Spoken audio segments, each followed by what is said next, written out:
Tonight's readings come from The White Heart of Mojave, an adventure with the outdoors of the desert, written by Edna Brush Perkins and published in 1922.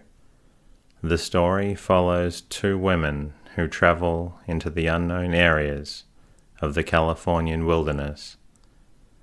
I cherish the journeys that I have made through the scenic wonders of America, and I think this book is perfect to help you get to sleep. My name is Teddy, and my goal is to help people everywhere get a good night's rest. I hope you enjoy the episode, and if you'd be so kind, I'd love for you to leave a rating and review in your podcast app. You're always welcome to say hello or support the podcast at 𝐭𝐡𝐢𝐤𝐿.com. In the meantime, lie back, relax, and enjoy the readings. The White Heart of Mojave, an adventure with the outdoors of the desert. The feel of the outdoors. Beyond the walls and solid roofs of houses is the outdoors. It is always on the doorstep.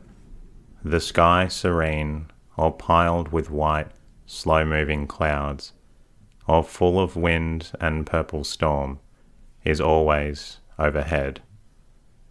But walls have an engrossing quality. If there are many of them, they assert themselves and domineer.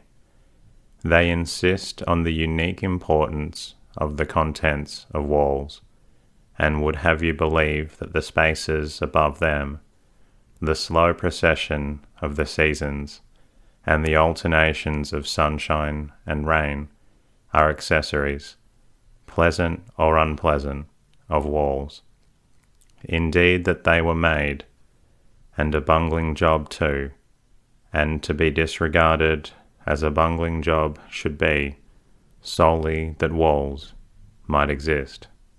Perhaps your lawyer or your dentist has his office on the 19th floor of a modern skyscraper. While you wait for its ministrations, you look out of the big window. Below you, the roofs of the city spread for miles to blue hills or the bright sea. The smoke of tall chimney rolls into the sky that fills all the space between you and the horizon and the sun.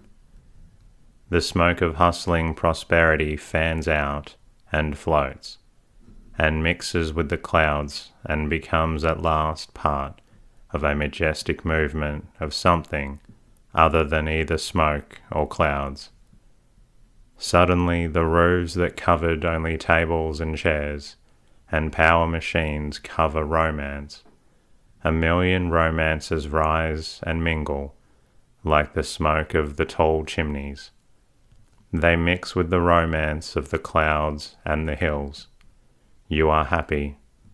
Nothing is changed around you, but you are happy.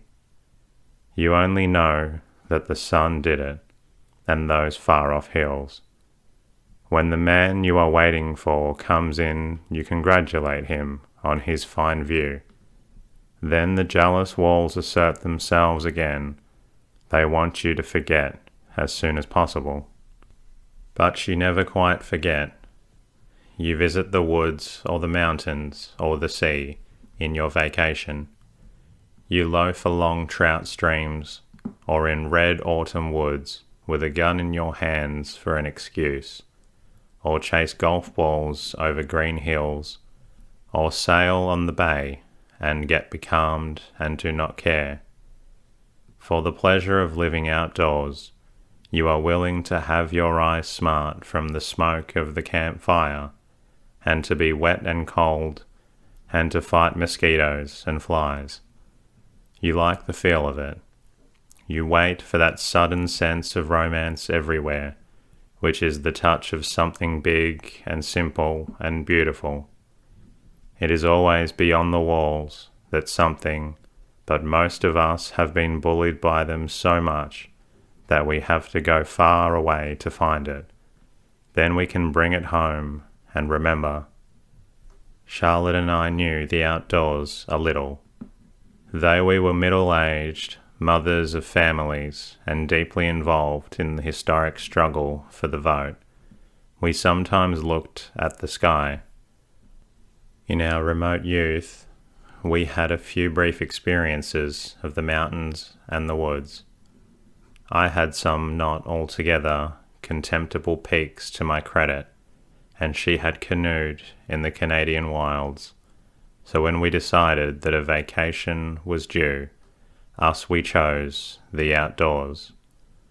Our labours had been arduous, divided as they were between the clamourings of the young and our militant mission to free the world. We were thoroughly habituated to walls, and set a high value on their contents.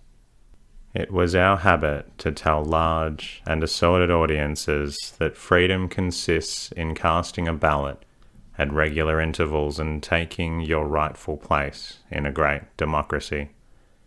Nor did it seem anomalous, or perhaps it should have, that our chiefest desire was to escape from every manifestation of democracy in the solitariness of some wild and lonely place, far from city halls, smokestacks, national organizations, and streets of little houses, all alike. For some time, the desire had been cutting through our work with an edge of restlessness. We called it need for a vacation, not knowing that every desire to withdraw from the crowd is a personal assertion and a protest against the struggle and worry, the bluff and banality and everlasting tail-chasing which goes on inside the walls of the stately estate house and the two-room suite with bath. Our real craving was not for a play hour, but for the wild and lonely place and a different kind of freedom from that about which we had been preaching. Our choice of the wild and lonely place was circumscribed by the fact that we had been offered the use of an automobile from Los Angeles. The automobile was a much appreciated gift, but we regretted that Los Angeles had to be the starting point, because Southern California is the blissful goal of the tired East, and the tired East was what we needed to escape from. We left home without plans. Too many plans in vacation are millstones hung around your neck. Sure only that such places as Santa Barbara, Redlands, Riverside, and San Diego would be for us nothing more than points on the way to somewhere else. An atlas showed a great empty space just east of the Sierra Nevada range, and the San Bernardino Mountains vaguely designated as the Mojave Desert. It was surprising to find the greater part of Southern California, the much advertised home of the biggest fruit and flowers in the world, included in it. A few criss-cross lines indicated mountains north of the Santa Fe Railroad, which crosses the Mojave on the way to the coast. The words Death Valley were printed between two groups of them. In the south of Big White Space, similarly surrounded, was the Imperial Valley, and the names of a few towns sprangled out from the railroad. Nothing else. Was the desert just a white space like that? The word had a mixed connotation. It suggested monotony, sterility, death, and also big, open spaces, gold and blue sunsets, and fascination. We collected that some author had written about the terrible fascination of the desert. The white blank on the map looked very wild and lonely. We went to Los Angeles on the Santa Fe in order to see what it might contain. We looked at it.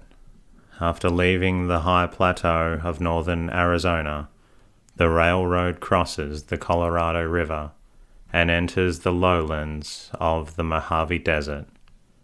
That is the first glimpse the tourist has of California, but he hardly realizes that it is California, for it is so different from the pictures on the timetables and hotel folders.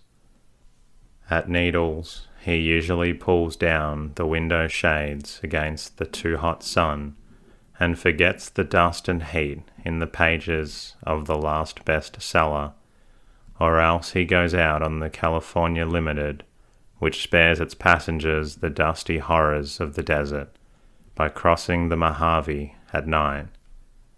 His California and ours, when we left Chicago, consists of the charming bungalows with date palms in their dooryards and yellow roses climbing their porches, the square orange groves of all the brushed and combed for dress parade, the picturesque missions, and the white towns with streets shaded by feathery pepper trees west of the backbone of the Sierras, not the hundreds of miles of desolation east of them.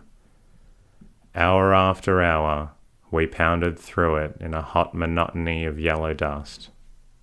Hour after hour, great sweeps of blue-green brush led off to the mountains, blue and red against the sky. We passed black lava beds and strange shining flats of baked clay and cliff-like rocks. It was very vast. The railroad seemed a tiny thread of life through an endless solitude. The trains stopped at forlorn stations consisting of a few buildings stark on the course, gravelly sand. Sometimes a gang of swarthy Mexicans stopped work on the track to watch us go by. Sometimes a house stood alone in the brush. Sometimes a lonely automobile crawled along the highway beside the railroad. It was empty and vast, and over it all the sun poured a white flood. In spite of the dust and glare, a fascinated curiosity kept us looking out of the dirty windows all day. Occasionally, dim wagon tracks led toward the mountains, some of which were high and set on wide, solid foundations. They were immovable old mountains. Shadows cut sharply into the smooth brightness of their sides. Their colors changed, and the sand ran between them like beckoning roads. Come, it seemed to say, and find what is hidden here. Once we saw a man with 3 burros loaded with cooking utensils and bedding. He was traveling across country through the sagebrush. Where could he be going? Unconsciously, I asked the question aloud, and Charlotte answered. He is a prospector looking for a gold mine. Don't you see his pick on the second mule? Please say burro, I pleaded. It gives a better atmosphere. Besides, it is not a mule. It is an ass. Those are the old Dad Mountains over there. Those big rosy ones. That's where he is going, up the long path of the sand. He will camp there. Perhaps he is not a prospector. He may have a mine already. Of course he has one, I assented. All the prospectors are dead. They died of thirst in Death Valley. My prospector did not. He is going to his mine.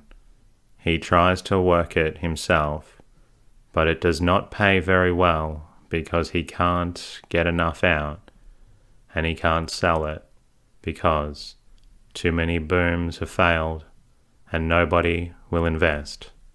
So he goes up and down in the sun and has a good time. Perhaps you could have a good time going up and down in the sun through those empty spaces that stretched so endlessly on either side of the track. I wondered if we might not go to the Imperial Valley and see that strange thing, the new Salton Sea, a lake in the desert. but Charlotte objected because that part of the white blank was partially under irrigation, too near the coast, and would be too civilized and full of ranches. I doubted much of it the tired East went there, for I thought that it was the desert like this, only hotter, worse. She declared that the tired East went everywhere that it could go. Evidently, it could not reach Mojave, for certainly it was not rushing around in automobiles trying to be happy, nor pouring the savings for its short holiday into the money bags of conscienceless hotel companies. Mojave was indeed a blank, a wild and lonely place. I think, Charlotte remarked after a time, that we will go to Death Valley. Why?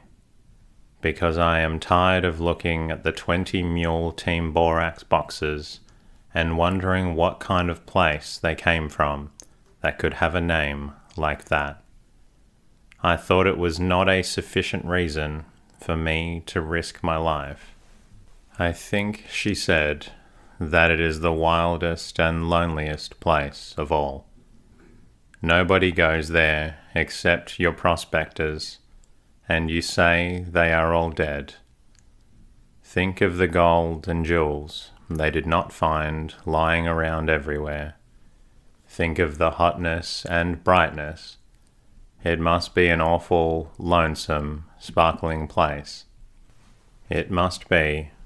Those reasons appealed to me, but the idea was a bit upsetting considering that we had started for a happy-go-lucky vacation, a little like playing with a kitten and having it turn into a tiger.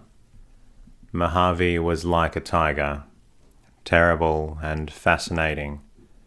From the windows of the Santa Fe train, it was a savage, ruthless-looking country, naked in the sun. It repelled us and held us. We could not keep our eyes off it. They ached from straining to pierce the distances where the beckoning roads were lost in brightness. Mountains and valleys full of outdoors, nothing but outdoors. What was the feel of being alone in the sagebrush? How free the sweep of the wind must be, how hot the sun, how immense the deep night sky. Thus the wild and lonely place was selected, a strange outdoors, for a truly holiday and adventure with it. How we found Mojave. When the automobile was delivered into our hands at Los Angeles, we wanted to turn around immediately and drive back through the 𝐭𝐤𝐤𝐿 Pass into the Mojave Desert, but our inquiries about directions met with discouragement on every side. It seemed to be unheard of for two women to attempt such a thing. The distances between the towns where we could get accommodations were too great, and the roads were apt to have long stretches of sand where we would get stuck. Our friends drew a dismal picture of us sitting out in the sagebrush beside a disabled car and slowly starving to death. You could not fix it, they said, and what would you do? We suggested that we might wait until somebody came along. They assured us that nobody ever came along. We went to the Automobile Club. They received us with enthusiasm and told us all about the places California is proud of, and also how to get to them. But California seems not to be proud of the desert, for when we mentioned it, our advisors became gloomy. They seemed to have no very definite information and were sure we would not like it. In the face of so much discouragement, we hardly dared to ask about Death Valley, and when we did, hesitatingly, the question was ignored. We simply could not get there. Nobody ever went. The Imperial Valley seemed to be almost as bad. One of the maps they gave us showed a main highway from San Diego over into it, but they said that it was only a gravel road, mountainous and steep, and that we had better stick to the main routes. Evidently, they had no faith in our skill as drivers, nor belief in our purpose, so we soon gathered up the maps and innumerable folders about resort hotels, thanked them, and went on our way. The collection contained no map of the Mojave. She had called us, but not loudly enough as yet, and now that we no longer saw her, we remembered her terribleness more than her fascination. We would content ourselves with the Imperial Valley, at least for a beginning, but we said nothing more about it, and started down the coast with every appearance of having a ladylike program. In our then mood, we hated the coast and were guilty of speeding along the fine macadam between Los Angeles and San Diego in our eagerness to leave it. We turned due east from the green little city on the shores of its beautiful harbour and headed for the desert. Our unsatisfactory interview at the Automobile Club had led us to believe that the Imperial Valley, irrigated or not, was a wild and lonely place, the desert itself, for it seemed to be surrounded by difficulties. The road from San Diego proved to be good, presenting no hindrances not easily surmounted, and as we drove along it, we told each other what we thought about the Automobile Club. Gradually, the character of the country changed. A little of the prickly, spiky desert vegetation with which we were to become so familiar appeared. The round hills gave the way to the piles of bare, coloured rock. The soil became a gravelly sand on which scrub oak and mesantia grew. The houses became fewer. In one place we had to detour and found deep, soft sand, nothing to the sand of a real desert road, but we did not know that then. The change was subtle, yet we felt it. The country took on the harshness that had repelled us from the train windows. Being alone in it was at first a little dreadful. After a day or so of leisurely driving, we came suddenly to the edge of the valley. The ground fell before us, cut into the rough canyons and foothills, 2,000 feet to a blue depth. It was like a great hole full of blue mist, surrounded by red and chocolate-coloured mountains. Nothing was clear down there. The mountains were sharply defined, and had an indigo shadows on them. The valley was a pure light blue, of the quality of the sky, as though the sky had reached down into it.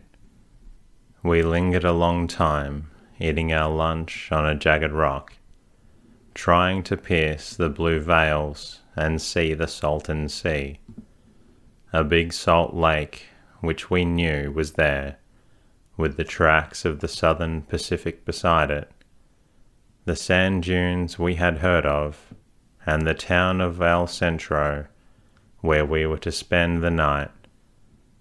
We could see nothing of them, only a fantasy of changing colour and unreality. We found the whole desert full of drama, but the Imperial Valley is perhaps the most dramatic spot of all, except Death Valley, that other deep hole below sea level, which is so much more remote and so utterly lonely. The Great Basin of the Imperial Valley was once a part of the ocean until the gradual silting up onto its narrow opening separated it from the Gulf of California. The bottom of the valley then became an inland sea, which slowly evaporated under the hot sun, leaving, as it receded, a thick deposit of salt on the sand. At last, the valley was dry, a deep glistening bowl between chocolate-colored mountains, a white desolation undisturbed by man or beast, covered with silence. For ages it lay, thus while morning and evening painted the hills. Then the railroad came with its thread of life, connecting Yuma with San Bernardino and Los Angeles. Soon a salt works was begin in what had been built at the bottom of the ocean, and later an irrigation system for the southern end of the valley from the Colorado River, which flows just east of the Chocolate Mountains. The white desolation was made to bloom, and in spite of the intense heat of summer, had become one of the most richest farming districts of California. But the drama is still going on. A few years ago, the untamed Colorado River that had fought its way through the Grand Canyon and come 200 miles across the desert turned wild and flooded into the Imperial Valley. It was shut out again, but it left the new Salton Sea in the old ocean bed. Its yellow waves now break near the irrigated area. It drowned the salt works. The Salton Sea is slowly vanishing, as its predecessor did. In a little while, the valley will again be dry and white and glistening. The road descended before us in zigzags to the blue depth. It was a good road, but narrow in places, dropping sheer at the edge and steep. Very carefully, we drove down, emerging at last through a narrow, rough canyon onto the sandy floor of the valley. A macadam road like a shining band through the sagebrush. This evidence of civilization was strange in the surrounding wilderness, for as yet we could see no sign of life in the valley. The sand came up to the edge of the road and was blown into dunes between us and the new sea. There was nothing but sunshine and sagebrush and flowers. The flowers amazed us, for why should they grow there? There was a yellow kind that outshone our perennial garden 𝐥𝐢𝐤𝐿, and numberless little flowers pressed close to the sand with spread-out velvet, or shining, or crinkled blue, or frosted leaves. We had to get out of the car to see them, and whenever we got out, we felt the heat blaze around us. We were below sea level, and even in February, it was very hot.